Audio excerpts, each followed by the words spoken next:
It's a double-edged sword. We love what we do.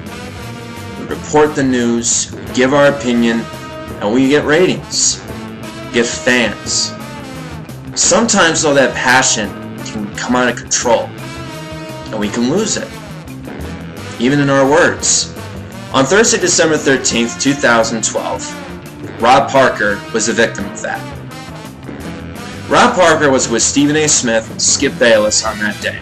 They were talking about Robert Griffin III. Is he going to play against Cleveland or is he not? And out of nowhere, Parker decides to say he's not black enough. He goes on saying, is he a brother or is he a cornball brother? He's not real. Okay, he's black. He kind of does the thing, but he's not really down with the cause. He's not one of us. He's kind of black, but he's not really. Like the guy you want to hang out with because he's off to something else. And he goes on saying about how he has a white fiance and how he's a Republican. Well, I got one question for you. What does that have to do with sports? What does that have to do with RG3 playing or not playing in Cleveland against Cleveland on Sunday? What does that have to do with it? What business do you have? He even talks about his family, but he has no idea about his family. He doesn't know that he was born in Okinawa, Japan. Both his parents were military. That's why he carries himself like he does to this day, like a veteran. What else do you want? What else do you want him to say?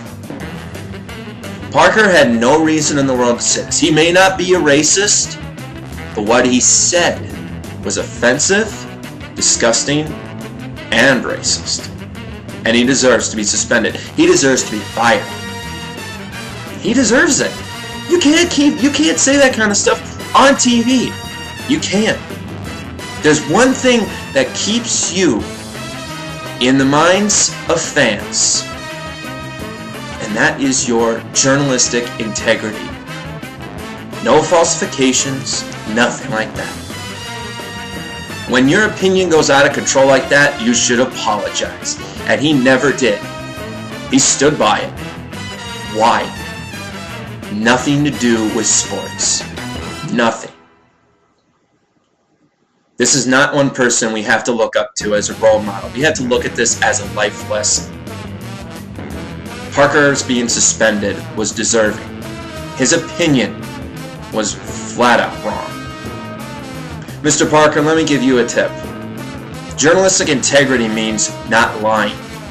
And also at the same time, knowing your facts. And when you find facts, you can come back to TV or you can start writing again. But until then, why don't you sit back and look at what you just said? Because it had nothing to do with sports. It had nothing to do with anything. It was flat out of control passion gone morally wrong. And why don't you take a look at those two words in the dictionary, if you have a dictionary. Morality and integrity. You look at those, and you'll be a journalist again. And until then, enjoy your suspension. So to all you aspiring journalists out there, take a lesson from Mr. Parker. What he said was wrong, and it could cost you. You can either be the next Rob Parker, or you could be the next Bob Costas. I'm Jake Turner, that's Give It a Rest.